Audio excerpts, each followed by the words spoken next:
ಮಕ್ಳದ್ದು ಯಾವುದಾದ್ರೂ ಫಂಕ್ಷನ್ ಇದೆ ಅಂದಿದ ತಕ್ಷಣ ಅವ್ರಿಗೆ ಏನು ಹಾಕಬೇಕು, ಯಾವ ಡ್ರೆಸ್ ಚೆನ್ನಾಗಿ ಕಾಣಿಸುತ್ತೆ, ಹೇಗೆ ರೆಡಿ ಮಾಡಬೇಕು ಅನ್ನೋ ಟೆನ್ಷನ್ ಸ್ಟಾರ್ಟ್ ಆಗಿಬಿಡುತ್ತೆ ಎಲ್ಲ ತಾಯಂದ್ರಿಗೂ ಕೂಡ. ಹಾಯ್ ಎಲ್ಲೋ ನಮಸ್ಕಾರ, ಹೋಪ್ ಎಲ್ಲರೂ ಚೆನ್ನಾಗಿದ್ದೀರಾ ಅಂತ ಅಂದ್ಕೊಂಡಿದ್ದೀನಿ. Welcome to my new vlog. ಇವತ್ತಿನ ವ್ಲಾಗಲ್ಲಿ ನನ್ನ ಮಗಳು ನಾಮಕರಣದ ಪ್ರಿಪ್ರೇಷನ್, ಹಾಗೆ ಒಂದೊಳ್ಳೆ ರೆಸಿಪಿ ಕೂಡ ಇರುತ್ತೆ. ಹಾಗೆ ಫಾದರ್ಸ್ ಡೇಗೆ ನಮ್ಮ ಪಾಪು ಅವ್ರ ಪಾಪಂಗೆ ಏನೆಲ್ಲ ಗಿಫ್ಟ್ ಮಾಡಿದ್ದ ಅಂತ ಕೂಡ ನಾನು ಈ ವ್ಲಾಗಲ್ಲಿ ಆ್ಯಡ್ ಮಾಡಿದ್ದೀನಿ. ಸೊ ವಿಡಿಯೋನ ಸ್ಕಿಪ್ ಮಾಡದೆ ಕಂಪ್ಲೀಟಾಗಿ ನೋಡಿ. ಸೊ ಈಗ ಮೊದಲನೇದಾಗಿ ಇದು ನನ್ನ ಮಗಳು ನಾಮಕರಣದ ಪ್ರಿಪ್ರೇಷನ್, ಅಂದರೆ ನನ್ನ ತಂಗಿ ಮಗಳದ್ದು ನಾಮಕರಣದ ಪ್ರಿಪ್ರೇಷನ್. ಸೊ ಇವಾಗ 5 months, ಅವಳಿಗೆ 5th ಮಂತಲ್ಲಿ ನಾಮಕರಣ ಮಾಡ್ತಾರೆ. ಸೊ ಹಾಗಾಗಿ ಅವ್ಳಿಗೆ ಟ್ರೆಡಿಷ್ನಲ್ಲಾಗಿ ಏನಾದರೂ ಡ್ರೆಸ್ ಹಾಕಬೇಕಲ್ವ. ಸೊ ಅದಕ್ಕೆ ಏನು ಮಾಡೋದು ಅಂತ ಯೋಚನೆ ಮಾಡ್ತಾ ಇರುವಾಗ ನಾನು ಈ ಥರ ಅವಳಿಗೆ ಒಂದು ಡ್ರೆಸ್ನ ಸ್ಟಿಚ್ ಮಾಡಿಸೋಣ ಅಂತ ಹೇಳಿಬಿಟ್ಟು ಇದನ್ನೆಲ್ಲ ತೊಗೊಂಡು ಬಂದೆ. ಏನು ನಿಮಗೆ ಅದು ಪಿಂಕ್ ಕಲರ್ ಕಾಣಿಸ್ತಾ ಇದೆ ಅಲ್ವಾ, ಅದು ವೆಲ್ವೆಟ್ ಕಲರ್. ಸೊ ನನ್ನ ತಂಗಿ sari pink and green combination ಇರೋದ್ರಿಂದ ಸೊ ಪಾಪ್ಗೆ ಕೂಡ ಅದೇ ಕಾಂಬಿನೇಷನಲ್ಲೇ ನಾನು ಡ್ರೆಸ್ನ ರೆಡಿ ಮಾಡಿಸ್ತಾ ಇದ್ದೀನಿ. ಸೊ ನಾನು ನನ್ನ ಮಗಳಿಗೆ ನಾಮಕರಣಕ್ಕೆ ಅಂತ ಹೇಳ್ಬಿಟ್ಟು ನಾನು ಯಾವ ಥರ ಡ್ರೆಸ್ನ ಸ್ಟಿಚ್ ಮಾಡಿಸ್ತೀನಿ ಅಂತ ಹೇಳ್ಬಿಟ್ಟು ತಿಳಿಸ್ಕೊಡ್ತೀನಿ.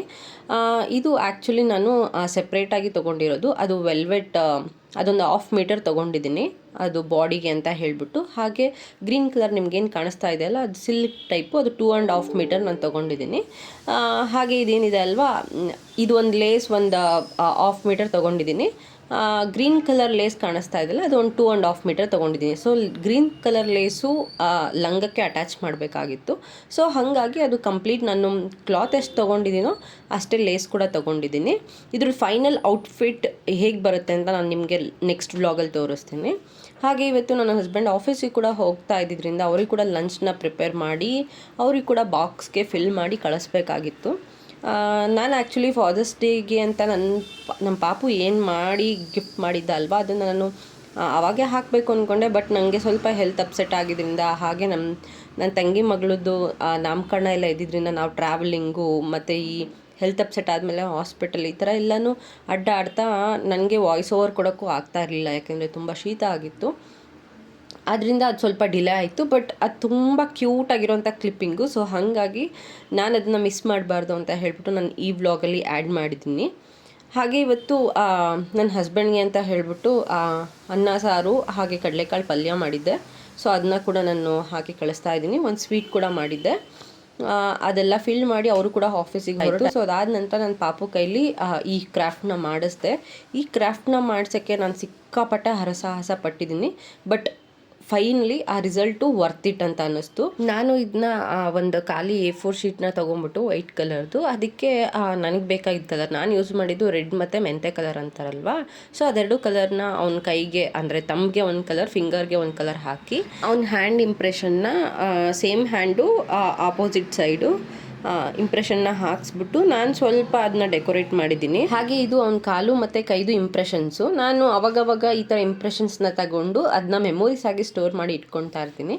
ಸೊ ನೋಡಿ, ಇವಾಗ ನಾನು ಅವನ ಕೈಯಿಂದ ಏನು ನಾನು ಇಂಪ್ರೆಷನ್ ಮಾಡಿಸಿದ್ದೆ ಅಲ್ವಾ ಕಲರಿಂದ, ಸೊ ಅದಕ್ಕೆ ಇವಾಗ ನಾನು ಕಣ್ಣು, ಮೂಗು, ಬಾಯಿ ಎಲ್ಲ ಬರೆದ್ಬಿಟ್ಟು, ಸೊ ಅದಕ್ಕೆ ಇವಾಗ ವೇಸ್ಟ್ ಹತ್ರ ಒಂದು ಸ್ವಲ್ಪ ಗ್ಯಾಪ್ ಇರುತ್ತೆ ಅಲ್ಲ, ಸೊ ಅದಕ್ಕೆ ಒಂದು ಸ್ವಲ್ಪ ಫಿಲ್ ಮಾಡಿ ಬ್ಲ್ಯಾಕ್ ಕಲರ್ದು ಬೆಲ್ಟ್ ಟೈಪ್ ಫಿಲ್ ಮಾಡಿ, ಹಾಗೆ ಕಾಲ್ಗೆ ಅಂತ ಹೇಳಿಬಿಟ್ಟು ಶೂ ಅಂತ ಬ್ಲ್ಯಾಕ್ ಕಲರ್ದು ಅದು ಕೂಡ ಫಿಲ್ ಮಾಡಿ.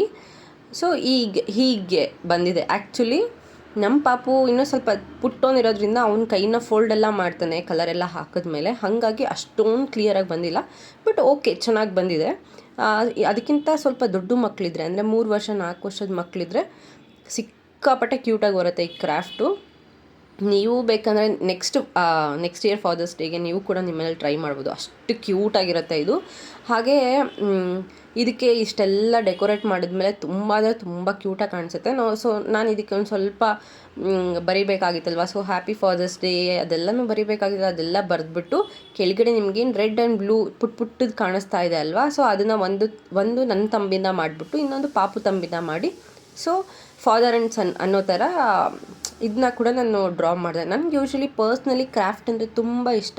ಹಾಗಾಗಿ ಇದನ್ನು ರೆಡಿ ಮಾಡಿ ಅಲ್ಲಲ್ಲಿ ಪುಟ್ಟು ಹಾರ್ಟ್ನ ಹಾಕ್ಬಿಟ್ಟು ಇದನ್ನ ಕಂಪ್ಲೀಟಾಗಿ ರೆಡಿ ಮಾಡಿದೆ. ನೋಡೋಕ್ಕೆ ಮಾತ್ರ ಸಕ್ಕತ್ತಾಗಿ ಕಾಣಿಸ್ತಾ ಇತ್ತು. ನಮ್ಮ ಪಾಪುಗೆ ಅದು ನೋಡಿದ ಮೇಲೆ ತುಂಬ ಇಷ್ಟ ಆಗ್ತಾಯಿತ್ತು. ಅವನೇ ತೊಗೊಂಡು ಓಡಾಡ್ತಾ ಇದ್ದ. ಇದು A4 ಶೀಟ್ ಆಗಿರೋದ್ರಿಂದ ಮತ್ತೆ ಎಲ್ಲಿ ಕಿತ್ತೋಗ್ಬಿಡುತ್ತೆ ಅಂತ ಹೇಳಿಬಿಟ್ಟು ನಾನು ಇದನ್ನ ಹುಷಾರಾಗಿ ತೊಗೊಂಡು ಇದನ್ನ ಲ್ಯಾಮಿನೇಷನ್ ಕೂಡ ನಾನು ಮಾಡಿಸ್ಕೊಂಡು ತೊಗೊಂಡು ಬಂದೆ. ನೋಡಿ ಹೇಗೆ ಕಾಣಿಸ್ತಾ ಇದೆ ಅಂತ ಕಮೆಂಟ್ ಮಾಡಿ ತಿಳಿಸಿ. ಎಷ್ಟು ಕ್ಯೂಟಾಗಿದೆ ಅಲ್ವಾ? ಅದು ಏನು ನಾವು ಕೈಯಿಂದ ಡ್ರಾ ಮಾಡಿ ಮಕ್ಳ ಹತ್ರ ಕೊಡಿಸಿದ್ರೆ ಅಷ್ಟು ಚೆನ್ನಾಗಿರಲ್ಲ. ಬಟ್ ಅವ್ರದ್ದು ಈ ಥರ ಹ್ಯಾಂಡ್ ಇಂಪ್ರೆಷನ್ಸು ಅದೆಲ್ಲ ಆದರೆ ನೋಡೋಕ್ಕೆ ಕೂಡ ತುಂಬ ಚೆನ್ನಾಗಿರುತ್ತೆ. ಹಾಗೆ ಇವನು ಪ್ರೆಸೆಂಟ್ ಮಾಡಿದಾಗ ಅವ್ರಿಗೂ ಕೂಡ ತುಂಬ ಖುಷಿ ಆಗುತ್ತೆ. ಸೊ ಅದರಿಂದ ಈ ಪ್ಲ್ಯಾನ್ನ ಮಾಡಿ ನಾನು ಸ್ವಲ್ಪ ಚೆಕ್ ಮಾಡಿದೆ ಯಾವ್ಯಾವ ಥರ ಮಾಡಬಹುದು ಅಂತ ಹೇಳಿಬಿಟ್ಟು. ಅದಾದಮೇಲೆ ನಾನೇ ಸ್ವಲ್ಪ ಯೋಚನೆ ಮಾಡಿ ಈ ಥರ ಮಾಡಿದ್ರೆ ಚೆನ್ನಾಗಿರುತ್ತೆ ಅಂತ ಹೇಳಿ ನಮಗೆ ಯಾವ ಥರ ಬೇಕೋ ಆ ಥರ ಪ್ಲ್ಯಾನ್ ಮಾಡಿ ಇದನ್ನ ರೆಡಿ ಮಾಡಿದೆ. ಸೊ ಫೈನಲಿ ಈ ಥರ ಫೈನಲ್ ಔಟ್ಪುಟ್ ಬಂತು. ಇದು ಸೆಕೆಂಡ್ ಫಾದರ್ಸ್ ಡೇ ನಮ್ಮ ಪಾಪುಗೆ. ಫಸ್ಟ್ ಫಾದರ್ಸ್ ಡೇ ಇದ್ದಾಗ ನಮ್ಮ ಪಾಪು ತುಂಬ ಪುಟ್ಟೋನಿದ್ದ.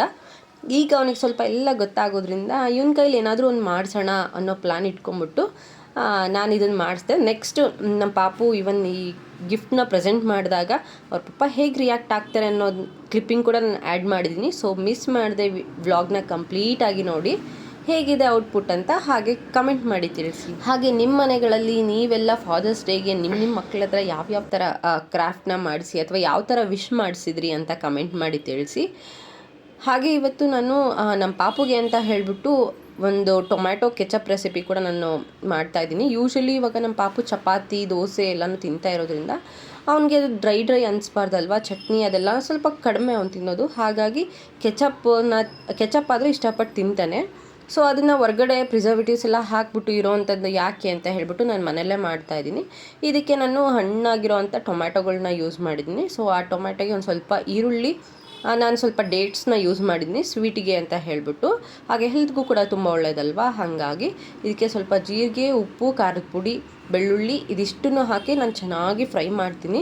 ಇದು ತುಂಬ ಸಾಫ್ಟ್ ಆಗಬೇಕು. ಈವನ್ ನಾವು ಇದನ್ನು ಗ್ರೈಂಡ್ ಕೂಡ ಮಾಡ್ತೀವಿ, ಆದರೂ ಕೂಡ ತುಂಬ ಸಾಫ್ಟ್ ಇರಬೇಕು.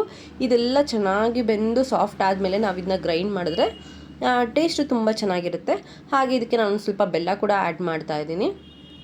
ನಮ್ಮ ಮನೇಲಿ ಡೇಟ್ಸು ಸ್ವಲ್ಪ ಇದ್ದಿದ್ದರಿಂದ ನಾನು ಸ್ವಲ್ಪ ಬೆಲ್ಲ ಮತ್ತು ಡೇಟ್ಸ್ನ ಯೂಸ್ ಮಾಡ್ತಾಯಿದ್ದೀನಿ. ನಿಮ್ಮ ಮನೇಲಿ ಡೇಟ್ಸ್ ಇತ್ತು ಅಂತಂದರೆ ಕಂಪ್ಲೀಟಾಗಿ ನೀವು ಡೇಟ್ಸ್ನ ಯೂಸ್ ಮಾಡ್ಬೋದು. ಬೆಲ್ಲ ಅಥವಾ ಸಕ್ಕರೆ ಏನು ಯೂಸ್ ಮಾಡೋ ಅವಶ್ಯಕತೆ ಇರೋದಿಲ್ಲ. ಈಗ ಇದೆಲ್ಲನೂ ಆದಮೇಲೆ ಸ್ವಲ್ಪ ತಣ್ಣಗಾದ ನಂತರ ನಾನು ಇದನ್ನು ಗ್ರೈಂಡ್ ಮಾಡ್ಕೊಂಡಿದ್ದೀನಿ. ಸಿಕ್ಕಾಪಟ್ಟೆ ಫೈನ್ ಪೇಸ್ಟ್ ಏನು ಮಾಡಿಲ್ಲ, ಮೀಡಿಯಮ್ ಆಗಿ ಮಾಡಿ ಇದನ್ನು ಮತ್ತೆ ಒಂದು 2-3 ಕುದಿಸ್ಕೊತೀನಿ. ಹಾಗಾದರೆ ನಾವು ಇದನ್ನ ಸ್ಟೋರ್ ಮಾಡ್ಕೊಂಡು ಇಟ್ಕೊಂಡಾಗ ಜಾಸ್ತಿ ದಿನ ಇರುತ್ತೆ ಅಂತ ಹೇಳಿಬಿಟ್ಟು. ನೋಡಿ ಇವಾಗ ನೀವೇ ನೋಡ್ತಾ ಇರ್ಬೋದು ಕನ್ಸಿಸ್ಟೆನ್ಸಿ ಹೇಗಿದೆ ಅಂತ ಹೇಳಿ. ಕನ್ಸಿಸ್ಟೆನ್ಸಿ ತುಂಬ ತೆಳ್ಳಗೂ ಇರಬಾರ್ದು, ತುಂಬ ದಪ್ಪನೂ ಇರಬಾರ್ದು. ಇದು ಚೆನ್ನಾಗಿ ಕುದ್ದ ಮೇಲೆ ಈ ಥರ ಸ್ವಲ್ಪ ನಾವು ನಾರ್ಮಲ್ಲಾಗಿ ಹೊರಗಡೆನೇ ತಂದಾಗ ಕೆಚಪ್ಪು ಯಾವ ಕನ್ಸಿಸ್ಟೆನ್ಸಿ ಇರುತ್ತೋ ಅಷ್ಟಾಗುತ್ತೆ. ಅದಾದಮೇಲೆ ಒಂದು ಗ್ಲಾಸ್ ಕಂಟೈನರ್ಗೆ, ಅಂದರೆ ಏರ್ ಟೈಟ್ ಕಂಟೈನರ್ಗೆ ನಾನು ಇದನ್ನ ಫಿಲ್ ಮಾಡಿ ಇಟ್ಕೊತೀನಿ. ಇದನ್ನ ಫ್ರಿಜ್ಜಲ್ಲೇ ಇಡ್ತೀನಿ, ಹೊರಗಡೆ ಇಡಲ್ಲ. ಹೊರಗಡೆ ಇಟ್ಟರು ಇದನ್ನು 15 ಡೇಸ್ವರೆಗೂ ಏನೂ ಆಗಲ್ಲ, ಆರಾಮಾಗಿ ಇಟ್ಕೊಂಡು ತಿನ್ಬೋದು. ಇನ್ ಕೇಸ್ ನಿಮಗೆ ಜಾಸ್ತಿ ದಿನ ಬೇಕು ಅಂತಂದರೆ ನೀವು ಫ್ರಿಜ್ಜಲ್ಲಿ ಇಟ್ಕೊಂಡು ತಿನ್ಬೋದು. ಇದನ್ನು ನೀವು ಕೂಡ ಮನೇಲಿ ಸ್ನ್ಯಾಕ್ಸ್ ಮಾಡಿದಾಗ ಕೂಡ ನೀವು ಕೂಡ ಯೂಸ್ ಮಾಡ್ಬೋದು. ನಾನು ಬೇಕಾದಾಗ ಫ್ರೆಶ್ ಆಗಿ ಸ್ವಲ್ಪ ಕ್ವಾಂಟಿಟಿಲಿ ಮಾಡ್ಕೊತೀನಿ. ಫಾದರ್ಸ್ ಡೇ ಗಿಫ್ಟ್ನ ನೋಡ್ಬಿಟ್ಟು ಅವ್ರ ಅಪ್ಪನ ರಿಯಾಕ್ಷನ್ ಹೇಗಿತ್ತು ಅನ್ನೋ ಕ್ಲಿಪ್ಪಿಂಗ್ನ ಆ್ಯಡ್ ಮಾಡಿದ್ದೀನಿ. ಅವ್ರ ಪಪ್ಪ ನೈಟು 10:30 ಆಗಿತ್ತು ಅಂತ ಅನಿಸುತ್ತೆ. ಸೊ ಅವರು ಕೂಡ ಆಫೀಸಿಂದ ಬಂದರು. ಬಂದಾದಮೇಲೆ ನಾನೇನು ಲ್ಯಾಮಿನೇಷನ್ ಮಾಡಿಸ್ಕೊಂಡು ಇಟ್ಕೊಂಡಿದ್ದೆ ಅಲ್ವಾ, ಅದನ್ನ ಪಾಪು ಕೈಲಿ ಕೊಟ್ಟೆ, ಪಪ್ಪಂಗೆ ಹೋಗಿ ವಿಶ್ ಮಾಡು ಅಂತ. ಅವನೋಗಿ ಕೊಟ್ಬಿಟ್ಟು ಪಪ್ಪಂಗೆ ವಿಶ್ ಮಾಡ್ತಾ ಇದ್ದಾನೆ.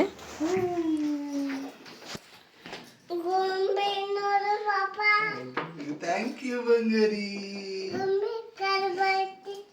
ಗೊಂಬೆ ಕಾಲು ಬಂದಿತ್ತು. Thank you. ಎಲ್ಲಿತ್ತಪ್ಪ? ಇದನ್ನ ಗಿಫ್ಟ್ ಅಂತ ಬಂದು ಹೇಳ್ತಾ ಇದ್ದೇನೆ, ಗಿಫ್ಟ್ ತಗೊಂಬರ್ಬೇಕು ಅಂತ ಹೋಗಿ. ಅಯ್ಯೋ ಪೂರ್ವಾನ್ ಸಣ್ಣ ಭದ್ರೇಶ್ ಅಣ್ಣ. Happy father's day my dad, my best dad. I love you ಪಪ್ಪ, ಸೂಪರ್ ಹೀರೋ. ಅಯ್ಯೋ ಬಂಗಾರಿ ನೀನು ಬರ್ದ.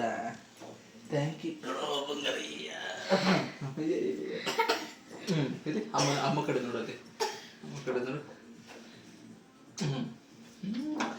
ಗಿಫ್ಟ್ ಅಂತ ಹೋಗ್ತಾವನೆ ತಗೊಂಬರಕ್ಕೆ. ಹೇಳಿದ್ರ ನೀವು ಗಿಫ್ಟ್ ಅಂತ? ಏನಪ್ಪದು ಗಿಫ್ಟ್? ಪಪ್ಪ ಗಿಫ್ಟ್ ಇದು. ಅದು ಹೆಂಗೆ ಮಾಡ್ರದು ಹೇಳಿ. ಅದೇ ಇದು A4 ಶೀಟ್ ಅಲ್ಲಿ ಬರೆದ್ಬಿಟ್ಟು ಆ ನಂತರ ಇದನ್ನ ಪ್ರಿಂಟ್ ಆಗಿದೆ. ಅಲ್ಲ, ಅದು ಹೆಂಗೆ ಬರ್ದಿರೋದು? ಯಾವುದು? ಕೈ? ಅದು ಅವನ ಕೈ ಪೂರ್ತಿ ಕೈಯಿಂದೆ ಅದು. ಹೌದಾ? ಅದೇ ಇದು ಸೊ ಇದಾಗಿತ್ತು ಇವತ್ತಿನ ಪುಟ್ಟು ವ್ಲಾಗ್. ಈ ವ್ಲಾಗ್ ಇಷ್ಟ ಆಯಿತು ಅಂತಂದರೆ ಪ್ಲೀಸ್ ಲೈಕ್ ಮಾಡಿ, ಹಾಗೆ ನಿಮ್ಮ ಫ್ರೆಂಡ್ಸ್ ಆ್ಯಂಡ್ ಫ್ಯಾಮಿಲಿ ಮೆಂಬರ್ಸ್ಗೆಲ್ಲ ಶೇರ್ ಮಾಡಿ, ಹಾಗೆ ಸಬ್ಸ್ಕ್ರೈಬ್ ಮಾಡ್ಕೊಳ್ಳೋದನ್ನ ಮರಿಬೇಡಿ. ಮತ್ತೆ ಒಂದೊಳ್ಳೆ ವ್ಲಾಗ್ ಜೊತೆ ಬರ್ತೀನಿ. Until then take care, bye ಬಾಯ್.